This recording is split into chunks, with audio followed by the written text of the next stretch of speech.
Hello, my name is Samantha Champeau, and I am going to be joining the Exploring Expressions YouTube page. And so I would like to welcome you to my first video and probably my favorite segment, Check Out This Book. And today we're reading probably my favorite new book of 2020 called Dinosaur Lady, The Daring Discoveries of Mary Anning, the First Paleontologist, written by Linda Skeers and illustrated by Marta Álvarez Miguéns. Now, this is probably one of my favorites recently because I am myself a budding paleontologist. And as a budding paleontologist and a feminist, I love the idea of a woman being first. So we're just going to get into it. It's a great book with great illustrations.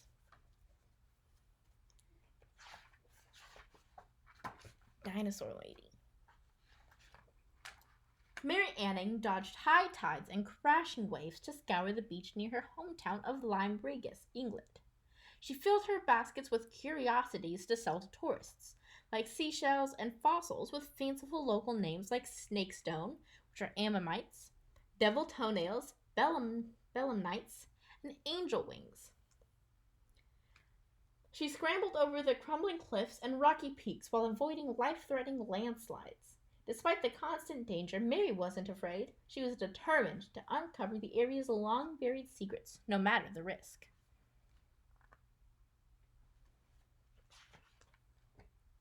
Mary learned to read and write at Sunday school, but she wanted to learn more. She had many questions about the bones and fossils she found, and she needed answers. She borrowed books and copied scientific papers. She sketched intricate drawings of her discoveries, and she made notes. Lots and lots of notes. One morning, when Mary and her brother were exploring the cliffs, they saw something surprising. Nestled in the rock was a large eye socket looking right back at them. See? There it is right there.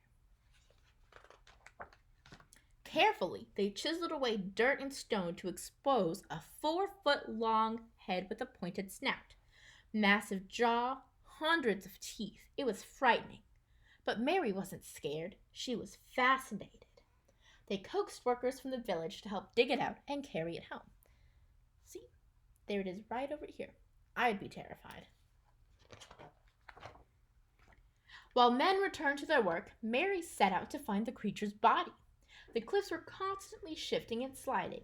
It had to be buried nearby, but where? Day after day, Mary scrambled over the cliffs. Week after week, she searched, month after month.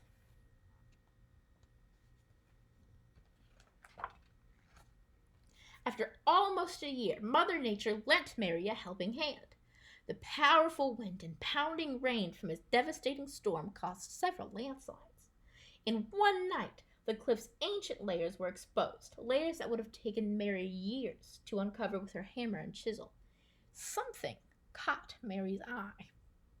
Bones. And here it is right here.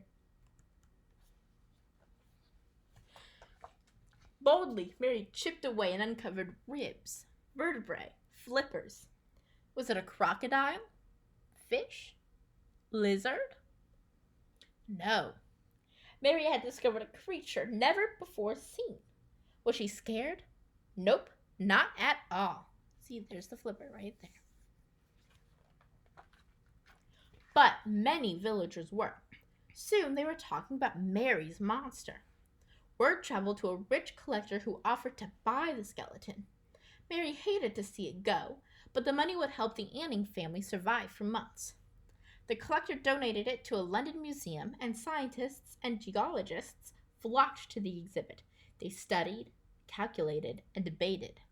They named it the Ichthyosaurus, which meant fish lizard. The word dinosaur hadn't even been invented yet.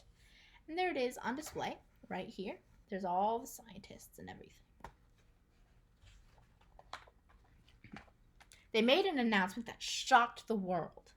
Mary's finding wasn't just old, it was millions of years old. Their declaration shattered the commonly held belief that the Earth was only 6,000 years old.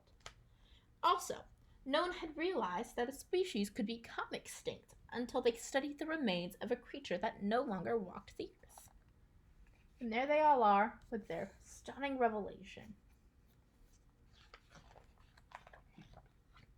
While others discussed her discovery, Mary kept exploring and learning.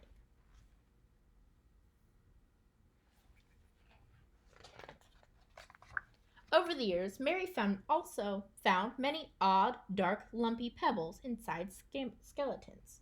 She examined them, read her notes, studied her drawings. Mary figured out what they were, except it wasn't something that a lady should talk about. But Mary was more of a scientist than a proper lady. So she proclaimed that these stones, known as Beozars, were actually fossilized poop.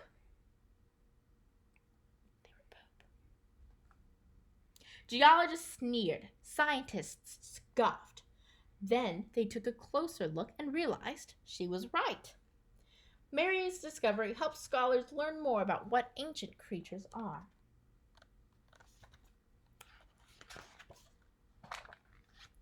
Mary also found many long, thin, cone-shaped fossils. They were unremarkable, ordinary, at least on the outside. Curious, she cut one open. Inside, tucked in, was a small pocket filled with a thick, dark substance. Mary was even more curious now. Adding a few drops of water turned the substance into ink. Mary's discovery proved that ancient aquatic creatures squirted ink to hide themselves from hungry predators. When Mary was 24, she made another amazing discovery. This creature didn't have legs or flippers, it had wings. I think these are the wings right here. Mary had unearthed a prehistoric flying reptile called a pterosaur. Around the world, scientists were talking about Mary's incredible discoveries. But they weren't talking about Mary. Not at first.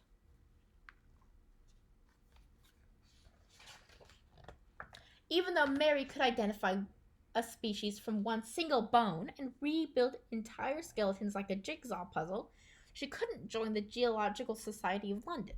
Women were not allowed. She couldn't even attend lectures or teach university classes, or even take classes. And there she is getting turned away at the door. But Mary knew her discoveries were important and would change the way that people would view the Earth's past. And so did many geologists and scientists and scholars. Because where did they go when they had questions? Straight to Mary's cottage. Eager to learn more, they followed her over the cliffs, and even if it terrified them, and it did.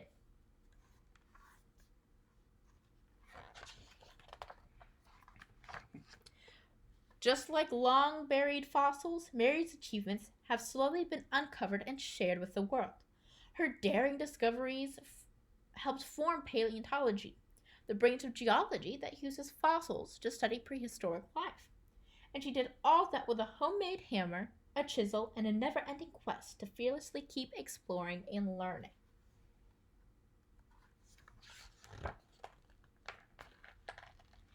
And we are done. At the end, there's a few bone bits and fossil facts, but that is the end of Dinosaur Lady. I hope you enjoyed, and if you want to see more like this, leave a like, subscribe, and comment what book you want us to read next. All right, take care.